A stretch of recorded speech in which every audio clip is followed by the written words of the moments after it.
Pada kesempatan kali ini, kita akan membahas mengenai kasus yang ada di Pengadilan Tata Usaha Negara Surabaya dengan kasus nomor 73-G-2025-PT UN Surabaya.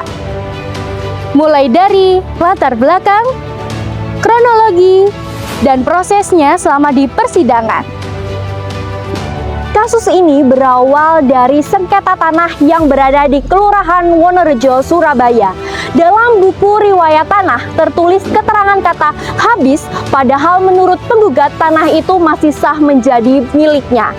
Nah, tanah yang dipermasalahkan ini luasnya sekitar 10.000 meter persegi dengan 4.900 meter persegi itu sudah bersertifikat dan 5.000 meter persegi lainnya itu sudah ditempati oleh masyarakat. Nah, teman-teman, dalam kasus ini ada beberapa pihak yang terlibat, yaitu yang pertama ada penggugat yaitu Ibu Hajah Maryawati SE dengan kuasa hukum Pak Mamat. Lalu yang kedua ada pihak tergugat yaitu Lurah Wonorejo, dan yang ketiga ada saksi yaitu Pak Patmono Adi yang ikut dihadirkan dalam persidangan. Di PT UN, penggugat mendalilkan bahwa pencatatan kata habis merupakan keputusan administrasi yang salah dalam penerapan hukum. Pihak tergugat mengajukan eksepsi dengan alasan gugatan tidak layak.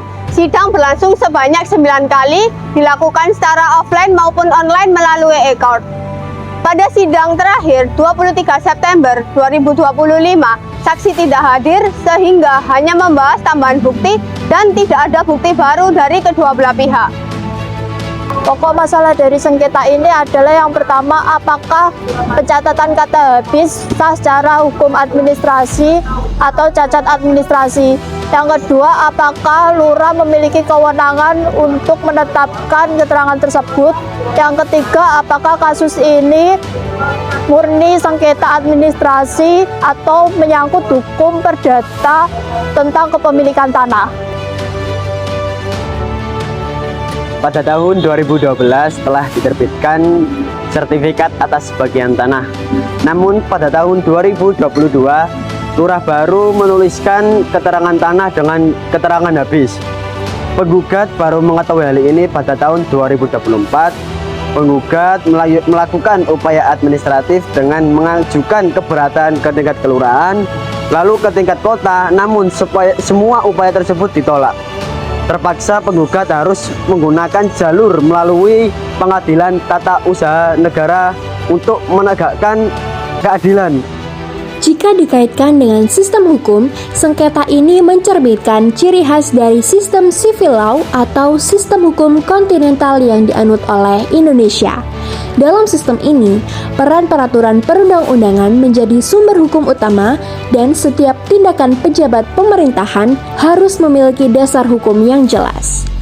PT UN sendiri merupakan lembaga peradilan yang lahir dari konsep civil law, di mana hakim berfungsi menilai keabsahan keputusan administrasi pemerintahan, bukan membuat hukum baru seperti pada sistem common law.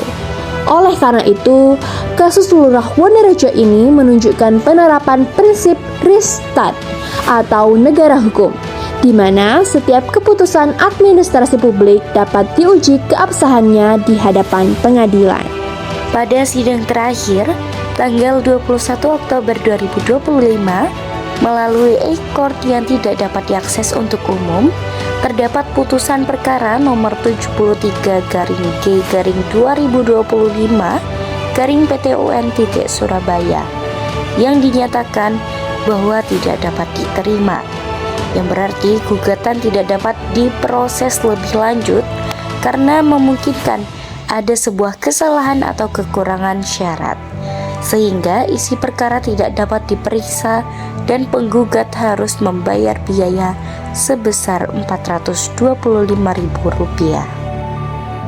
Kesimpulannya, segala keputusan atau pencatatan administratif sangat menimbulkan kerugian karena upaya administratif gagal, maka jalur PT UN ditempuh untuk mengetahui keabsahan pencatatan dan keputusan tersebut.